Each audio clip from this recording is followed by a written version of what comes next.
What are you doing standing on your mama?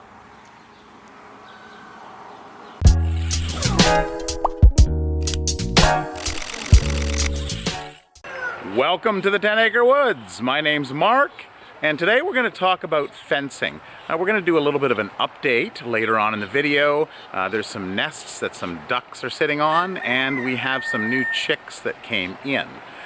So I wanted to put this video out just because of the response I got from last video, predators, people asking questions about fencing.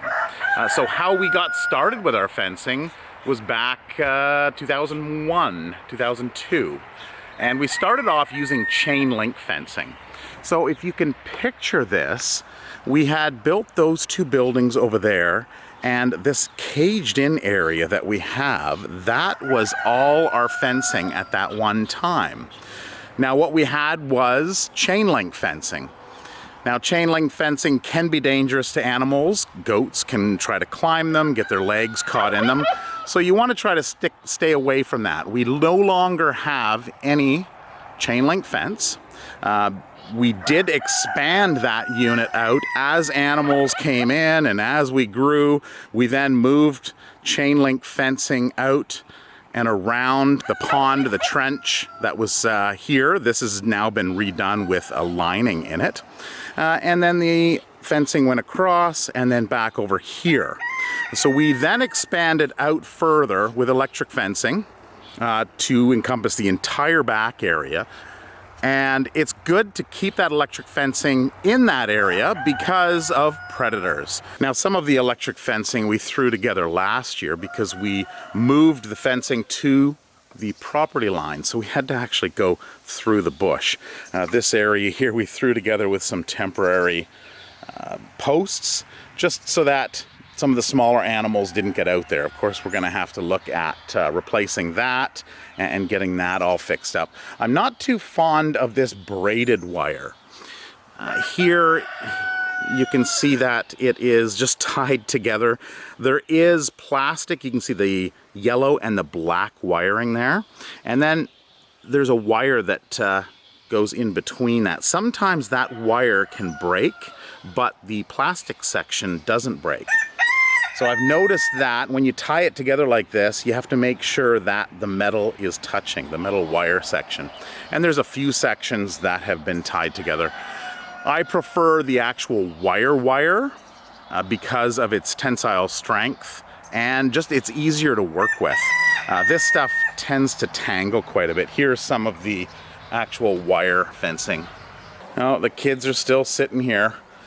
It's time for the lazy afternoon after the rain. Relax. This electric fence, this non-electric fence, is actually just built of stucco and posts. So we dug the posts in a couple feet, and then these boards are 8 feet. There was a little bit of a break here, so we had to kind of repair it by putting another board on. Now, you install them, oh Fernando, you install them 8 feet apart. Put the stucco wire on and then attach the boards to the outside of the animal pen area. Now what that does is you can see there has been some pushing on here. I'm not quite sure who did that, but you want to keep that middle board right around where most of the animals will rub up against. So usually it's the goats that we have the concern with of rubbing up against it. This might have been one of the ponies that pushed up against there. And this just kind of keeps it intact. So some of the predators that we have in this area, there's fox, there's wolf, there's even cougar. We have had some bear around as well.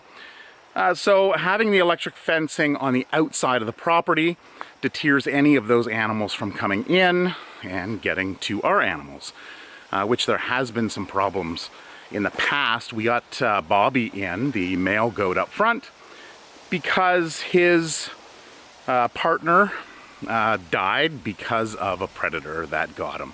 So he's here. So it looks like he's probably going to stay here. They have to work on some fencing and get something set up so that predators won't get their animals. Now, if you remember last year's video, if you were watching, I installed this one. we've got some older fencing that was already on the property here. But the concern is the openings on some of the areas are quite large, and some of it is damaged. So we wanted to make sure that our animals couldn't get out, especially the kid goats, and other predatory animals couldn't get in. So this is a 4-wire system you can see here, and you want to keep the wires around nose level of the animals. So our goats are usually in around this section here. Horses and ponies, they mind the fencing pretty well. Now we put the lower one down here just to make sure that no kids went underneath. So that's to keep the kids out from that area. Of course, there are some railway tracks back there, and we want to make sure that they don't start roaming. Now you may be asking, well, how much does a solid fence with stucco wire cost, and how long does it take to install it? Now, Tara has been busy this week, and she has built one completely around her garden area. The problem was we were getting our ducks going in there and pulling up plants. So she's actually built this, and it is 200 feet, so it runs from our charger, which is in there. We need to keep the electrical wire going through to charge the fencing, so she's gone and attached the electrical right to this pole on this side of it. So it's kind of a dual containment.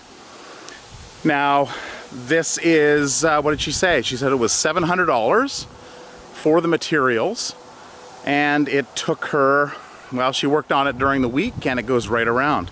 This here is an interesting little guy. It's a fence alert, and it's pointing the other way because, of course, we can see it from the house, but it has a flasher in here.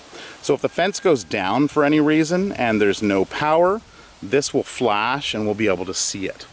We have two fence chargers. One, of course, there that charges up the back, and then there is another one up in the rabbit hutch that actually charges the front. Now that we've got electrical wiring that runs right across, and we've removed that chain link from behind the pond, we could actually connect the two together and use one fence charger to do the entire property. And that may be something that we'll look at, and we'll store the other one away and have it as an extra or a backup. Looks like everybody's going out back. It stopped raining, so it's time to go exploring. Is it, alpacas and kids? Maybe, you know, buying all the temporary posts or the solid posts isn't in your budget at this time. So what you can do is get a fence charger. You can get some relatively cheaper ones, some solar powered ones that can be put out in an isolated area. They don't take a lot of power. They don't take a lot of amperage. So they can charge on a system and charge a battery and have them ready in a remote area. You can install the wiring as we did by finding trees and just lining up the trees. There's one tree over there by Hannibal, and then of course there's this tree here, and scrolling along you can see another tree there. So you can run the wire a fair distance.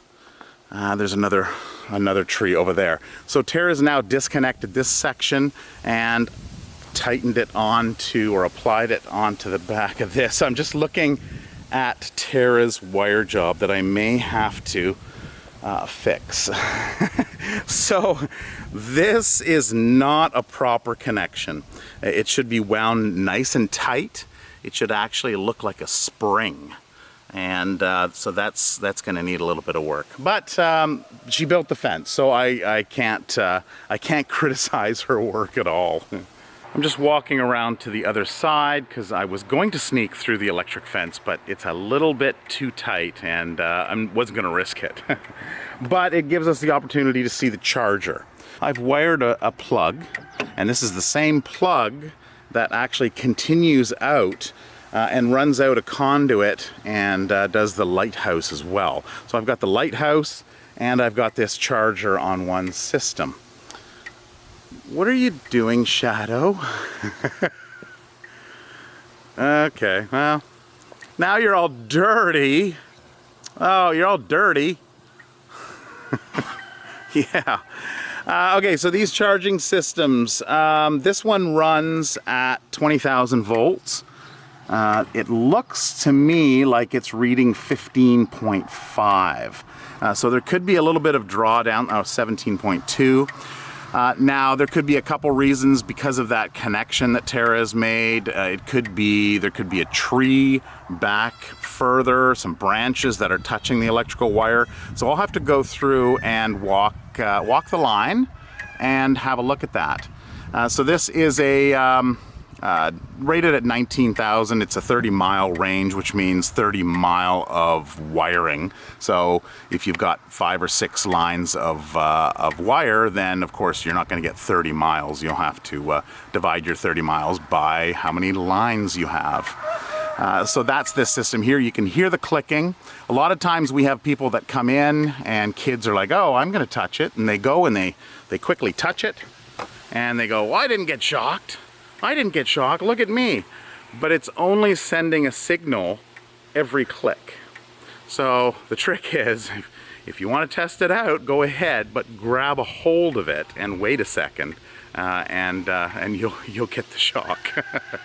So last video we planted some trees and we talked about some predators, and some of the predators being our ducks that are eating our garden, or the plants that are in the garden.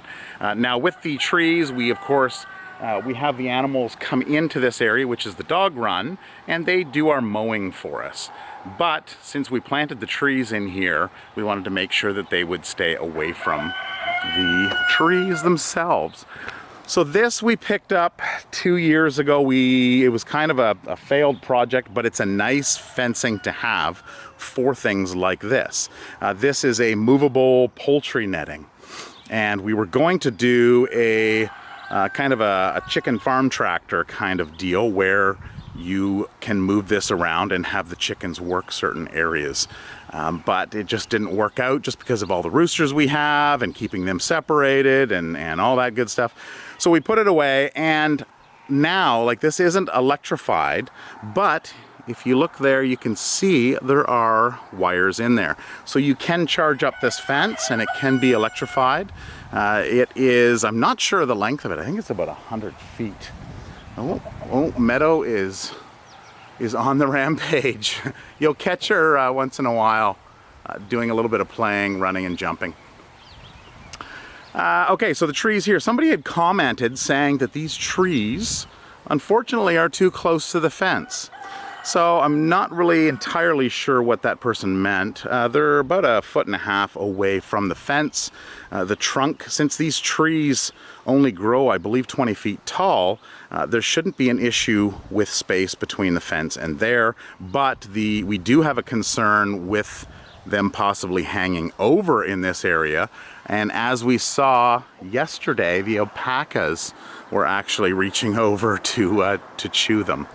So we don't usually have the alpacas in this area for a longer period of time. Usually it's during our goat yoga classes. We, invite all the animals in and they wander around, and that's when it happened.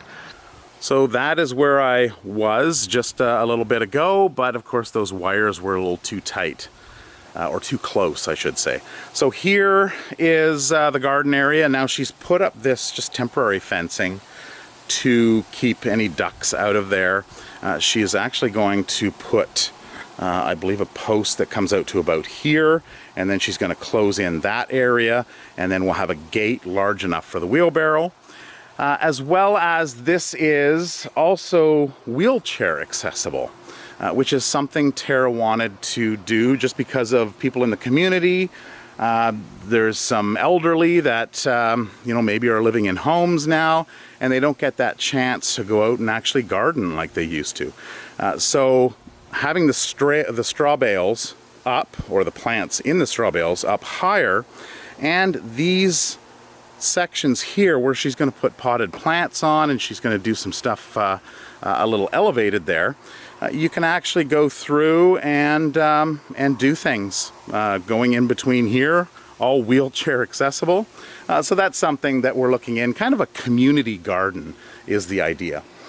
So the potatoes are flourishing, so that is good. That's the potato area. We've got our tomatoes in here, and then I believe peas in the back that will grow up onto this decking here. Now we do have a laser engraver that we just got a couple months ago, and when my son was out, they started making these little things. So there's peas, and she's labeled. So yeah, there's peas. There's a bunch of different ones. I think these are all just peas. It says, oh, what's this? This says carrots. All right, so now I know what's back here. Oh, that's one of the flowers that doesn't look like the flowers are blooming. They're done, or they're just starting back up again. So this here is radishes, rat-tail radishes. So they're coming up. I got some more peas here. And peas, peas, peas. Oh, we got beets. Wow, this is great. This makes it so much easier for me. And so everything's salad. So that was one of the ones she did.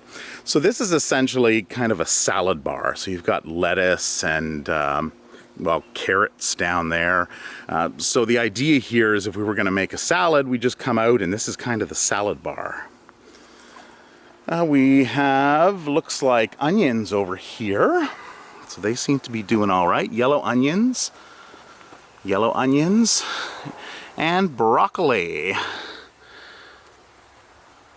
So that is the update on the garden. She waters once a day in the evening, and the bales actually retain the moisture so that they don't dry out even on some of the hot days. So now it comes to duck nests. So I touched on that a few weeks ago, that the ducks, I don't think there's any geese, no, it was just ducks that are starting to sit on their eggs. So let's go around and count. We had 3 nests that we knew of, but let's see how many we can find, because Tara has found some more, and if I can remember where they are. This one here is underneath the deck, and I have attached that Reolink Argus 2 wireless camera in there, so it kind of works as a baby monitor. And we should be able to see, if you can see in there, that is one of the, there's two ducks that are actually in there sharing the nest. And then there's a Muscovy that's disappeared into there. So she's got something in there. So eventually we'll likely see some ducklings come out from underneath the stairs. And this is great because the crows don't know where they are. They're hidden well. So if we start counting, we've got 1, 2. Nest number 3 is here, but no, that is not a duck. That is Henrietta the chicken. The duck is actually right here waiting to get back in. It's an interesting relationship these two have. They almost take turns sitting on the eggs, a chicken and a duck. And nest number 4 is underneath our wash station. You can't see any eggs there, but they are just underneath the straw that's in there. So that is number 4. And out by the pond we have number 5. And she is not in there, but you can see the fluff that's in there. She was sitting in there the other day. It was a Muscovy duck. Not quite sure where she went. She was out plucking away at the ground over in that area just a little while ago. But I don't see her, so she's out just getting a little bit of a meal. So some of the projects that we've been doing this past week, that's Prince. What do you say, Prince? What do you say? The only problem with this netting is sometimes this happens. Oh, you're in a pickle, aren't you, buddy? Here we go. Whoa, hang on. Oh, there you go. Well, you're up. So we are talking to somebody about redoing this and having it a manufactured type system. But at times, you sometimes do get some of these guys landing in the wrong spot and getting caught up in the netting. All right, now that that's done, projects. So Tara's been working on that fence during the week, and during the weekend I came in And this barn here, this is the inside. Now, we cool this in the wintertime. It's completely insulated. Excuse me, Hannibal, can I get through here? Move your bum. You're completely blocking me. Thank you. So we don't heat this barn. We actually cool the barn in the winter months. And we do that by using an exhaust ventilation fan that is hooked up to a mercury switch thermistor or thermostat, which is here. And you can see how it's turned because I've kind of calibrated it by just moving the whole thing. This is not in use right now, it's just on. I've got a 2-stage switch here, so that's low, that's off, and then on high. We keep it on high just to keep the ventilation in here, make sure it's nice and healthy. So that blows out continuously. It's on the thermostat set to just above freezing during the winter months, just because we want to reduce the humidity in here, but of course we want it warm enough that water is not going to freeze. So you're pumping air out one side, it's got to come in from somewhere, and this section here, or this pipe, is where the air comes in. So I didn't have this elbow on here, and it just pumped in like that. Of course, what happens is cold air descends and it blew out and right to our water system. So there is a heat trace on this line here that goes out, but this section here is not heat traced, and it actually froze right in this area.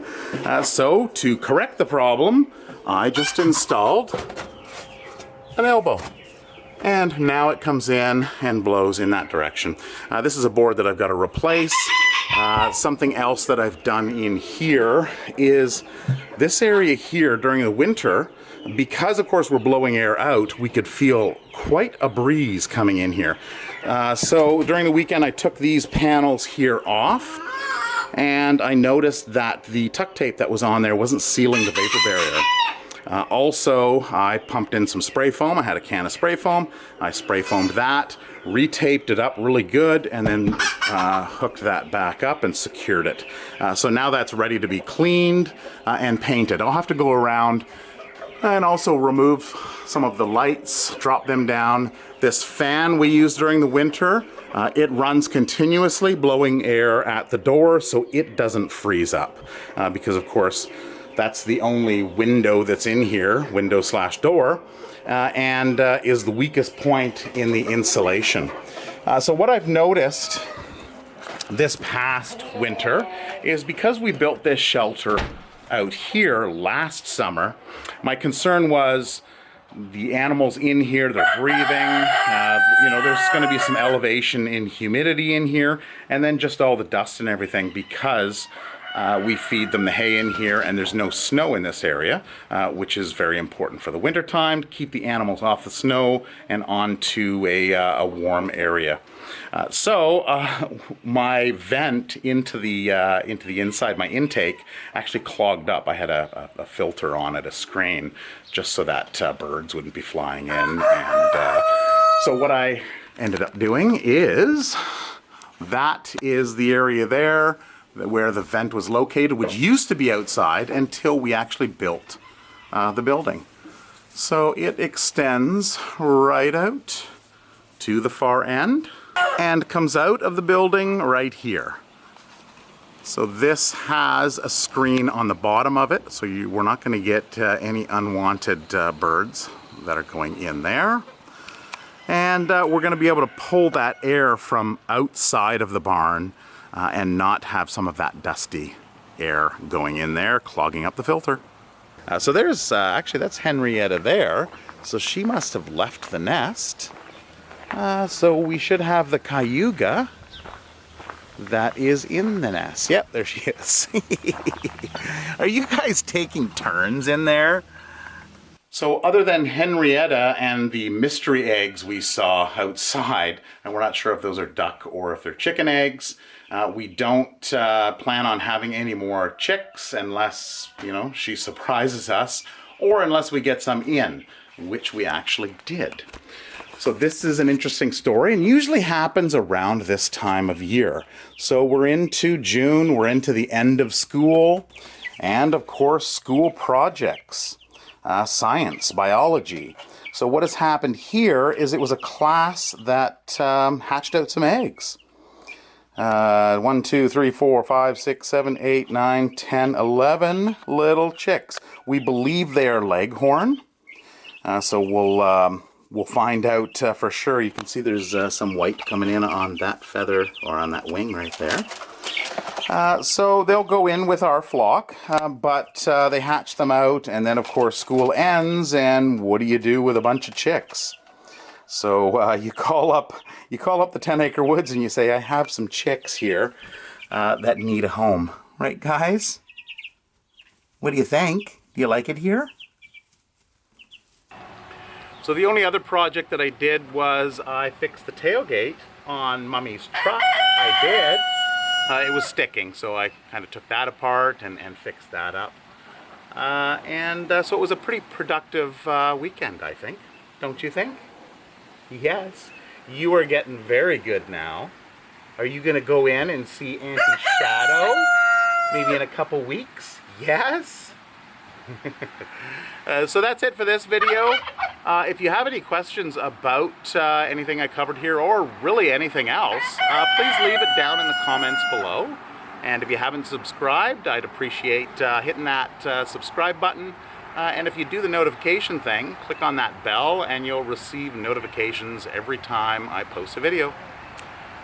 So, you want to say goodbye? Yes? Yes? Are you going to say goodbye to everybody? Have a wonderful week and we'll see you next video. Bye-bye.